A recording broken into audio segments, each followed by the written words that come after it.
Welcome everyone to this pre-recorded lecture in lieu of our class time on Tuesday, September 15th. Again, I really hate having to be away during class time. It was for reasons beyond my control, and I do anticipate this being the only time this semester that we'll have to do this. So thanks for your flexibility.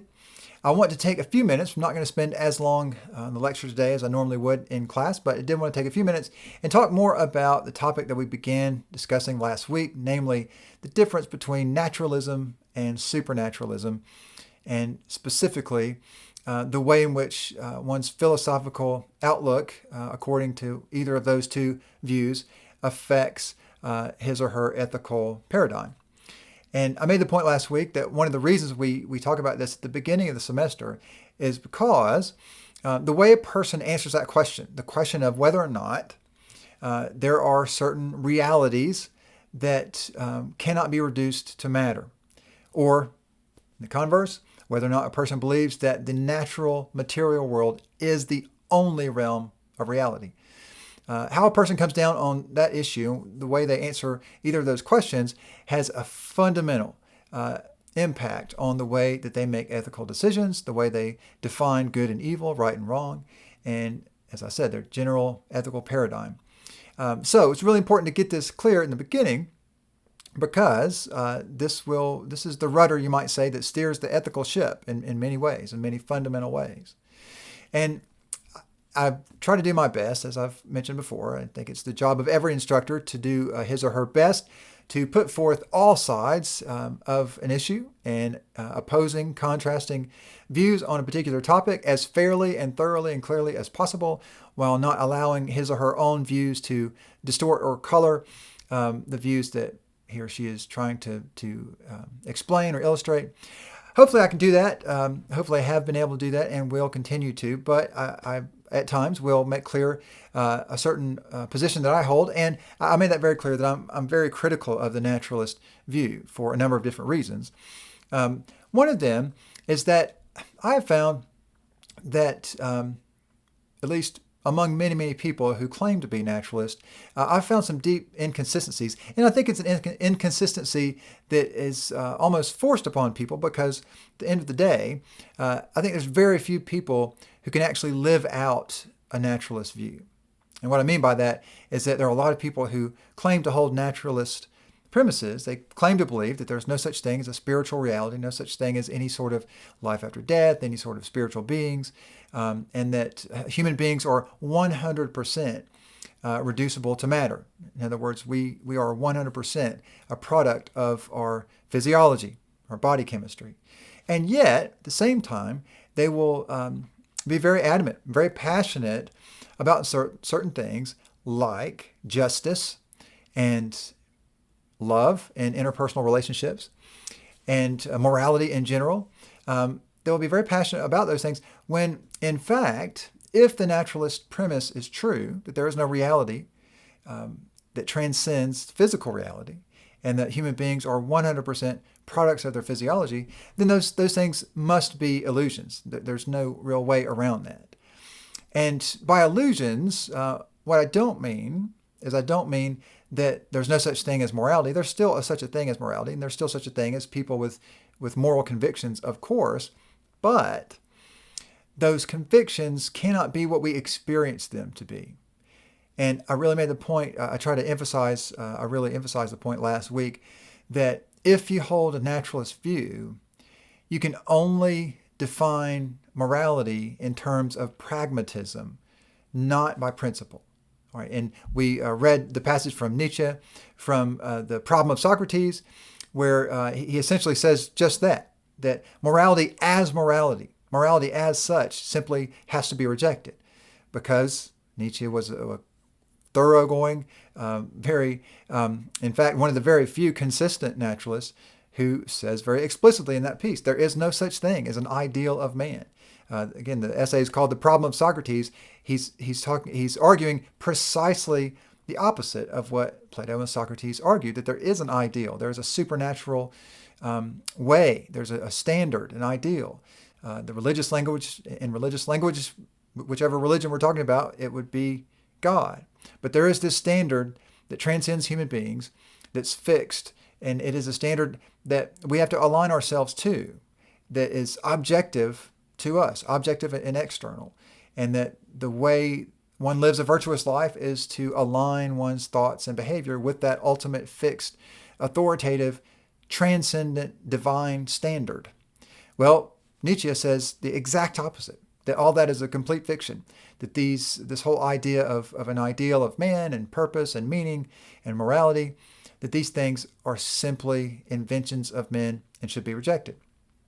And Nietzsche says this is a good thing because it frees our wills so that we can pursue whatever it is in life that we want to pursue unhindered.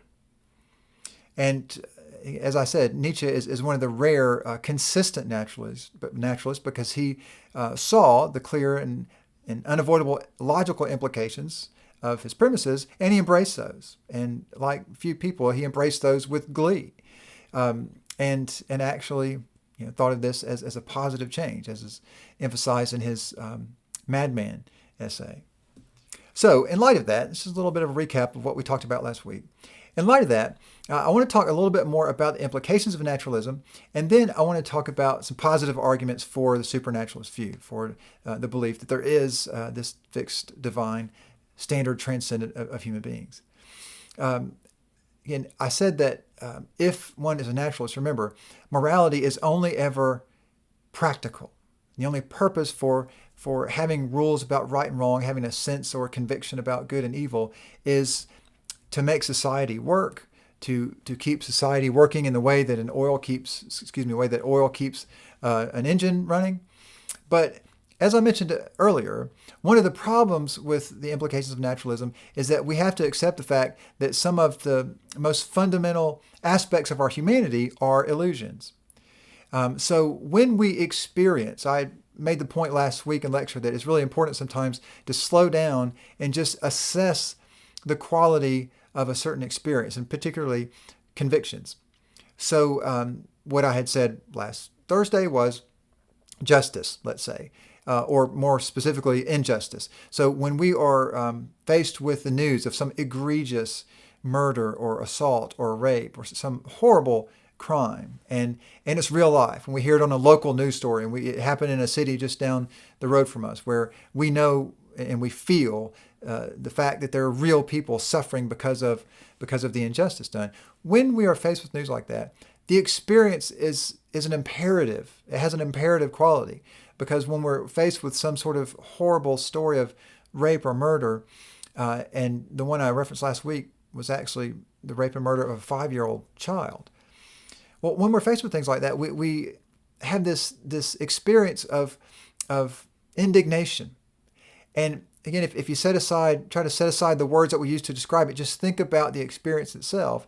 And I think it's the case with most people, certainly is my own experience, that there's an imperative in that. In other words, that when we experience this indignation, what it says to us is that justice must be done. Not maybe, perhaps, hopefully, this person will face justice for the horrible crime and suffering that he has inflicted. No, there's something that says he must. Justice must be done. It's got to be unequivocal. It's got to be immutable. There's got to be something done, because it just can't be that someone could inflict such horrible, unspeakable suffering on a child even, and simply get away. Well, I said earlier, what's so important is to consider the necessary implications. If the naturalist view is true, and morality is essentially only a means of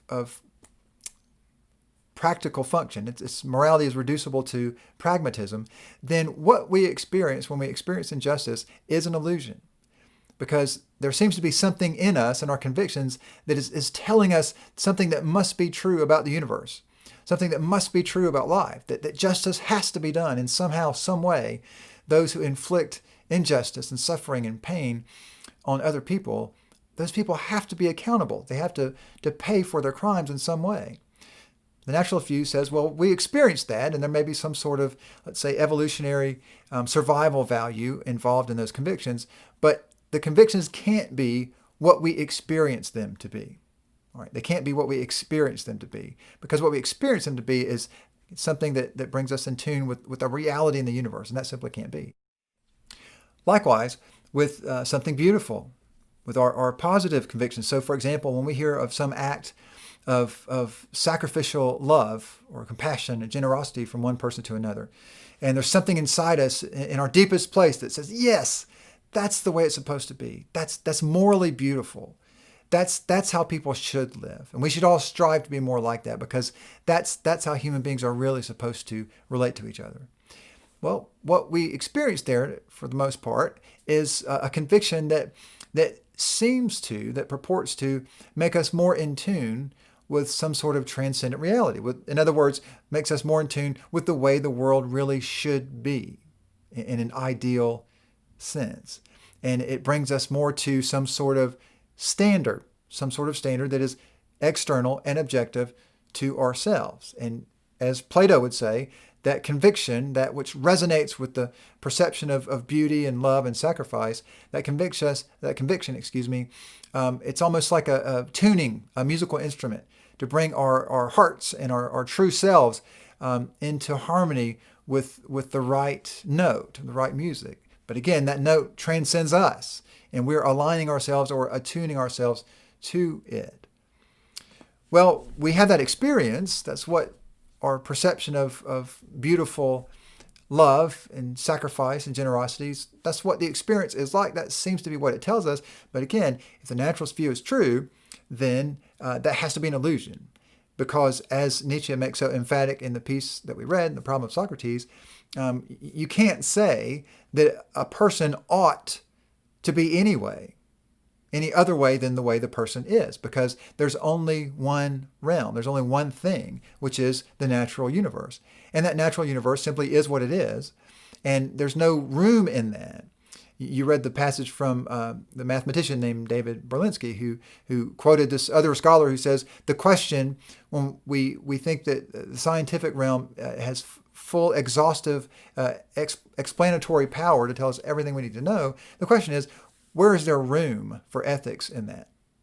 And that's precisely the point. And the answer is that there's not any.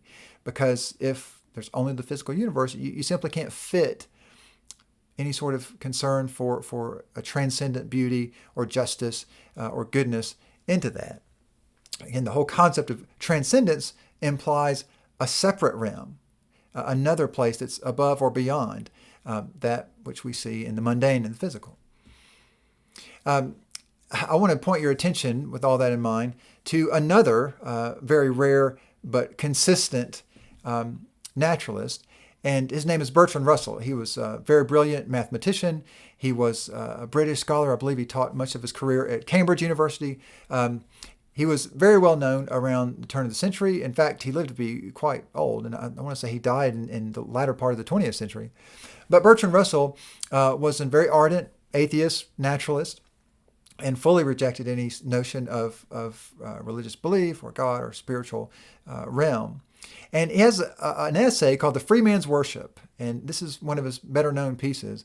And in it, he gives what I think is one of the most lucid, most honest, most logically consistent conclusions about what the naturalist is faced with, about the logically necessary implications of the naturalist view. And here's what he says. Such, in outline, but even more purposeless, more void of meaning, is the world which science presents for our belief. Amid such a world, if anywhere, our ideals henceforward must find a home. That man is the product of causes which had no prevision of the end they were achieving, that his origin, his growth, his hopes and fears, his loves and his beliefs, are but the outcome of accidental collocations of atoms, that no fire, no heroism, no intensity of thought and feeling can preserve an individual life beyond the grave, that all the labors of the ages, all the devotion, all the inspiration, all the noonday brightness of human genius are destined to extinction in the vast death of the solar system, and that the whole temple of man's achievement must inevitably be buried beneath the debris of a universe in ruins.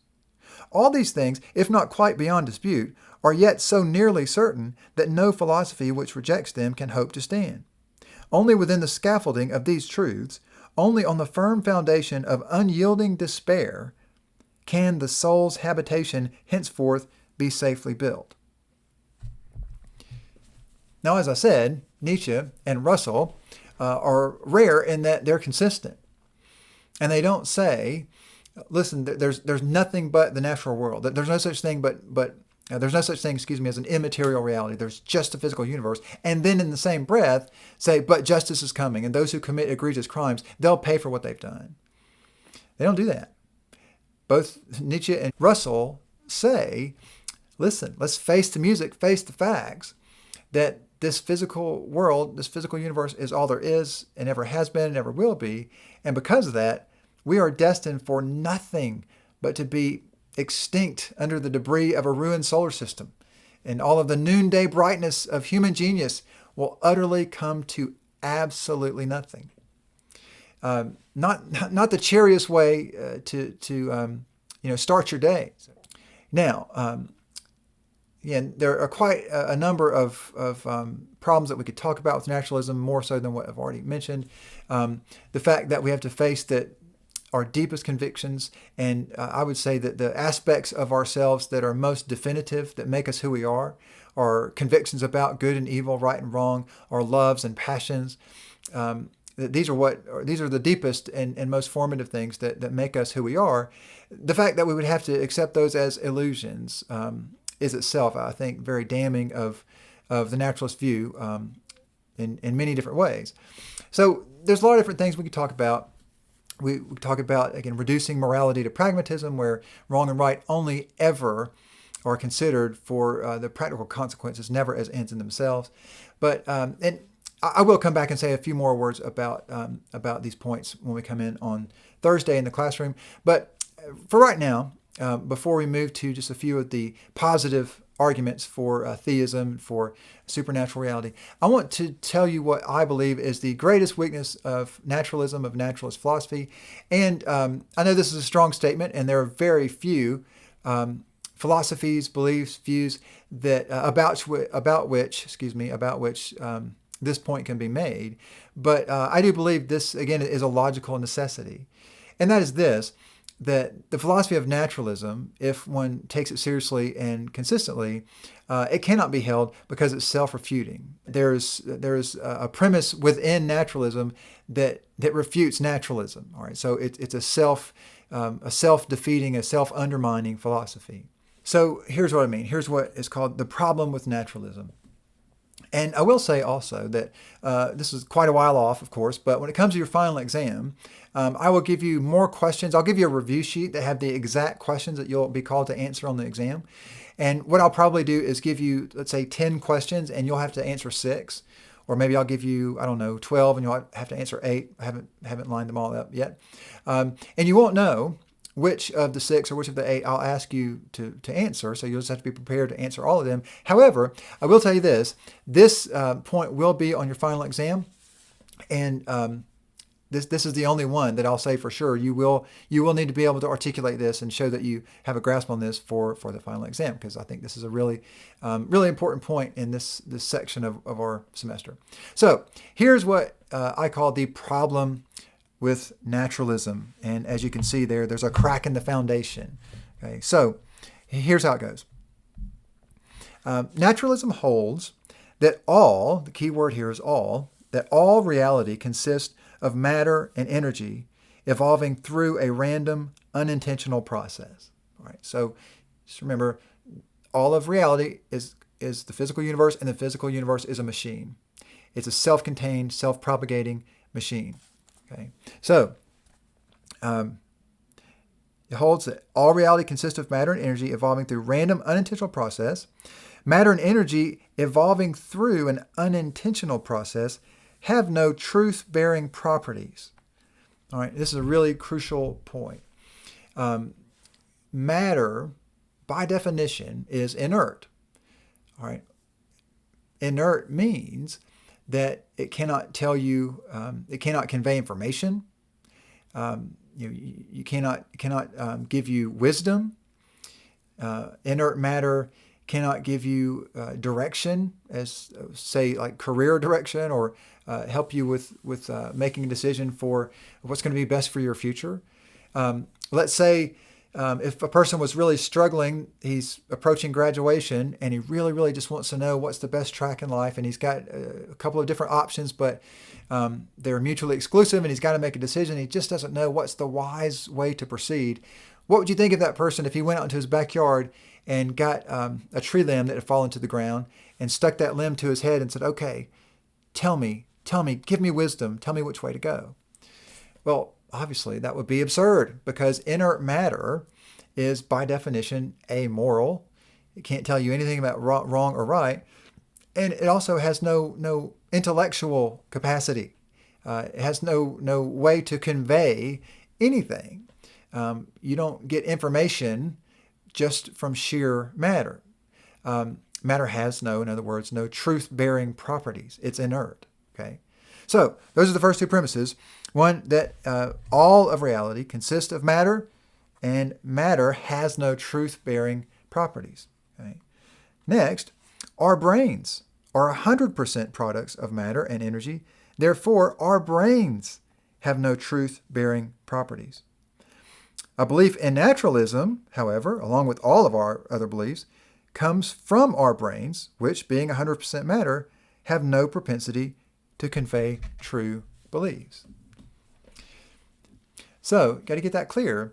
If we are 100% matter, if matter is inert, and by definition, matter cannot convey true propositions, because matter by itself has no truth-bearing properties, just as it has no moral qualities, just as it has no way to tell us the difference between right or wrong or give us wisdom. If matter has no truth-bearing properties, and our brains are 100% matter, or I should say our minds are reducible to a brain, and our minds are only the product of our brain biochemistry, well then our brains have no truth-bearing property, because our brains are matter, and yet all of our beliefs are produced by our brain, and therefore we have no way to have any confidence that any belief that we hold is true.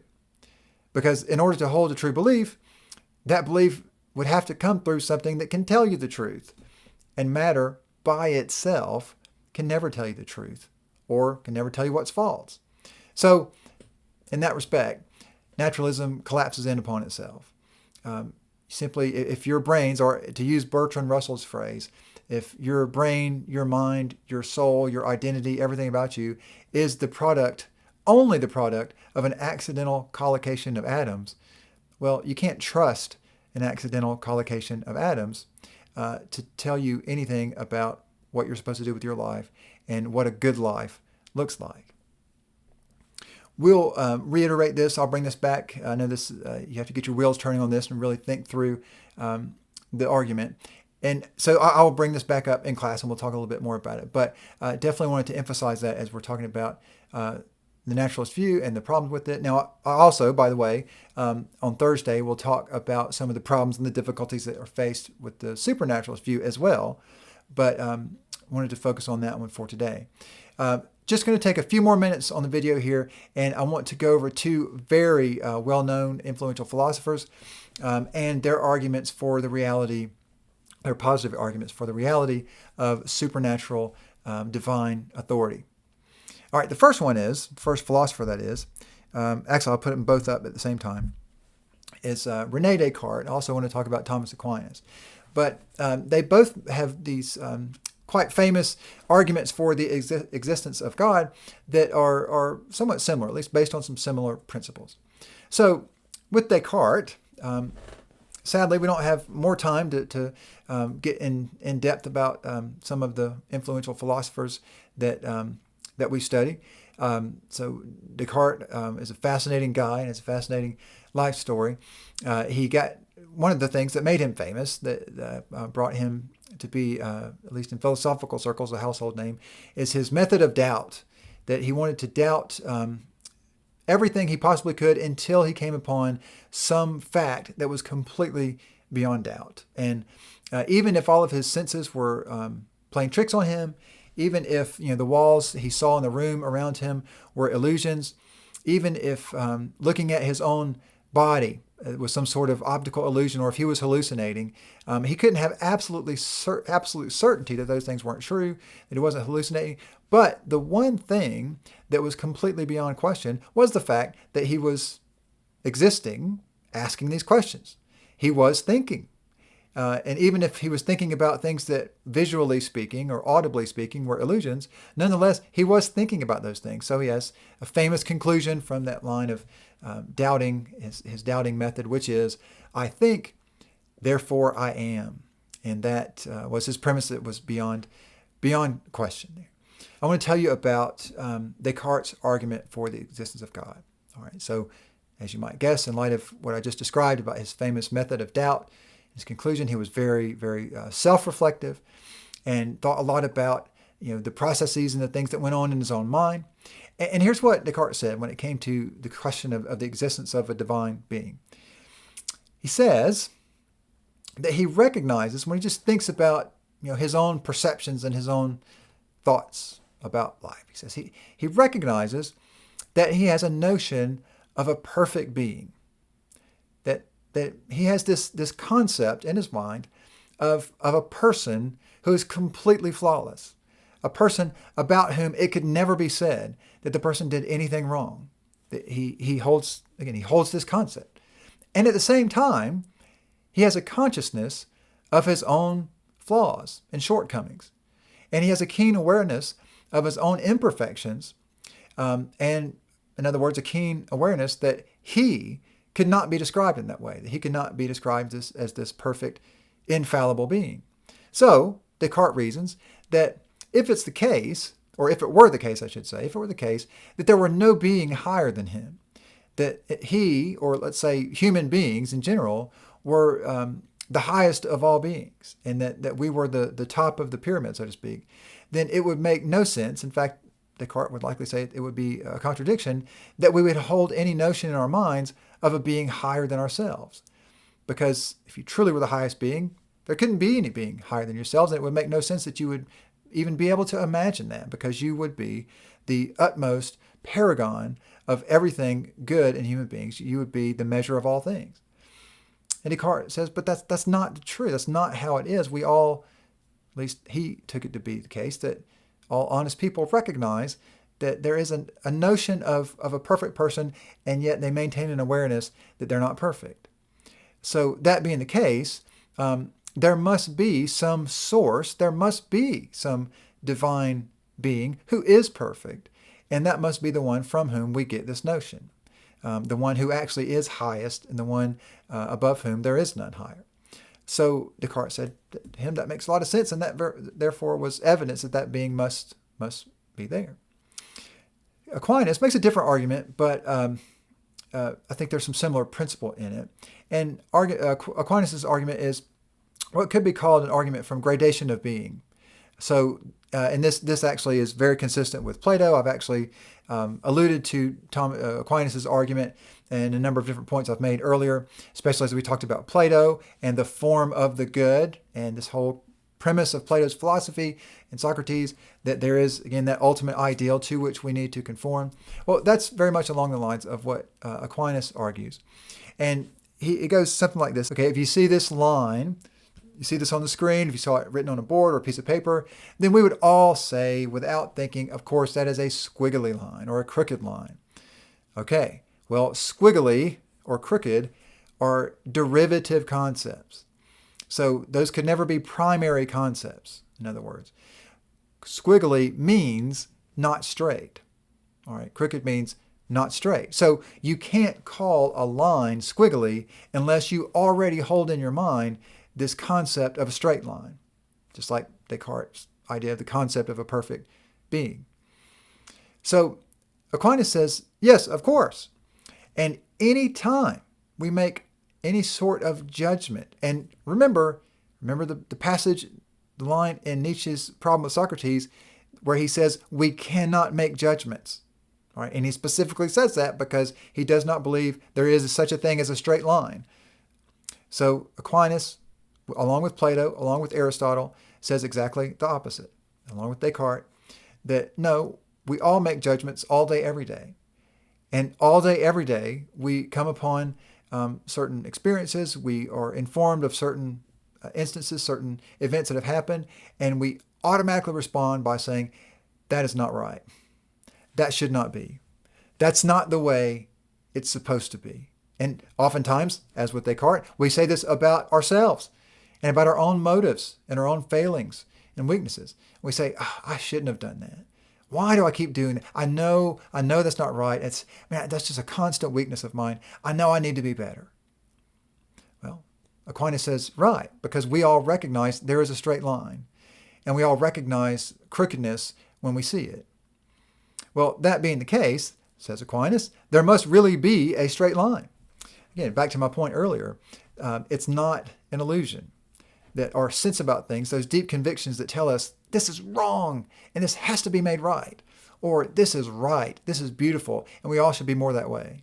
Well, Aquinas says we do that because that straight line to which we're appealing, the straight line which is defining for us what is crooked or off track, that really is a reality. And that is not an illusion, but it really does reflect something that is ultimately, and in fact, if it's true that this is the source of all that in the physical universe that we call real, then we would have to say that that supernatural standard, that ideal perfect being, is the most real of all things.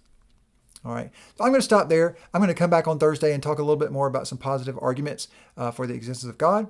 And I'm also going to spend some time the second part of the class on Thursday talking about arguments against, critiques against the supernaturalist view and the belief in some sort of divine being, particularly in the Western tradition with the concept of there being a benevolent divine being who is concerned with human flourishing and well-being. So thanks again for your patience and flexibility with the pre-recorded lecture. I will look very forward to seeing you again on Thursday, and I hope you have a great rest of the week. Thanks.